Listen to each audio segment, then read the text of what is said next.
Alright, y'all. Going back to what I was talking about, the job searching, and it's just eerie when I see stuff like that, like the lights kept flashing and whatever, and it was just really obvious. You couldn't deny it. It was happening.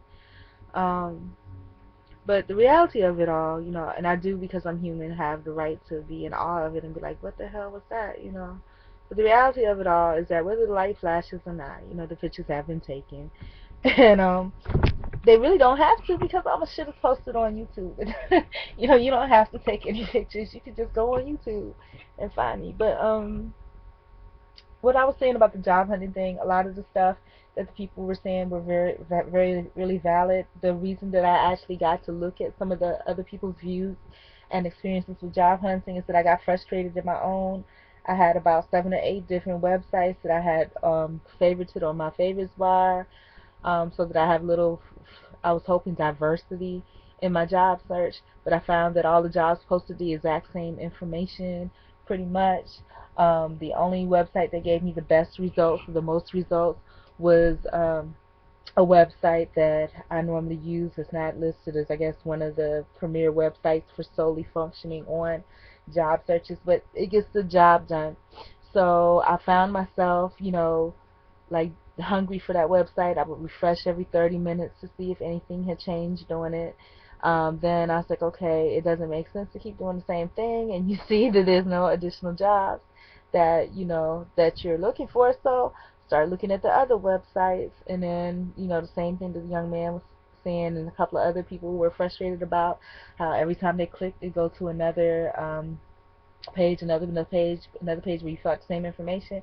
And I'm like, for all that, I've been meaning to try to get back into temp, and I'll just go to the temp website that I like. So I go to my temp website, and there's no jobs there. Now, a temp agency not having jobs, that's scary. So, or at least they're just, or maybe the industry has changed and they no longer are readily willing to post them as fast as they used to be. Maybe that's what it is. Maybe they want to get you in and meet you first, and kind of work that way before they have tons of, I guess, unqualified people sending in resumes. So, went through all of that, and then, I watched another young lady, and she was talking about how, and I've been through this situation too, but lately I haven't been applying for any jobs that, um, outside of the easy, get it in a minute jobs. But she was saying how she go to one job, they would tell her she was underqualified. She go to another job, they would tell her she was overqualified. So I know how that feels. That's just completely insanity. I mean, it's crazy. The system is just crazy. So I know how that feels as well. Just a lot of little things like that. And then for me, it was very assuring to me, or validating to me, to see that other people are going through the exact same thing. Some people had a more negative outlook than I did, and I don't think my outlook is really negative. I'm just frustrated by it all, and that's probably how they feel too, that they're just frustrated. But it's just like, I don't want to go somewhere and be abused. So I want it to be a good interview process where, I've always been a great interviewer, because I don't mind, sharing about myself and my experiences. But the problem is that, I'm, even though I'm giving them what they want, I'm not getting what I want. I need to make sure that there's an understanding that there are things that I'm expecting as well. I have rights. These are responsibilities. Damn, I'll handle those.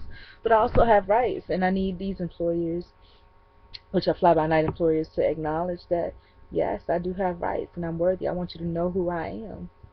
So I don't have to, go through all that, and there's no hard feelings. When it's time to part ways, we part ways. And it's just, professional. But I'm finding that, maybe in this job market, and I don't want to start believing like that, because that's a socialized way of believing, that defeatism, like, oh, in this job market, you can't, excuse me, y'all, you can't really, do that. You need to say whatever, and that's what people do. They say whatever they need to say to get a job, and I'm not with that, because I want my employer to be honest with me, so I want to be honest with them. I want there to be no misunderstanding. I want them to be honest with me, you know, and I want them to know what I will not stand for, because I know definitely what you won't stand for. You know, common sense. And the things that I would not stand for seem like common sense too, but I keep finding them happening over and over again, and I'm tired of it. You know, I'm tired of unprofessionalism, you know? But it runs rampant everywhere. I'm sick of it. I'm so sick of it. But I think I already said all this before, but I think after watching the job rant videos, specifically for that, I started feeling it all over again. So, yeah.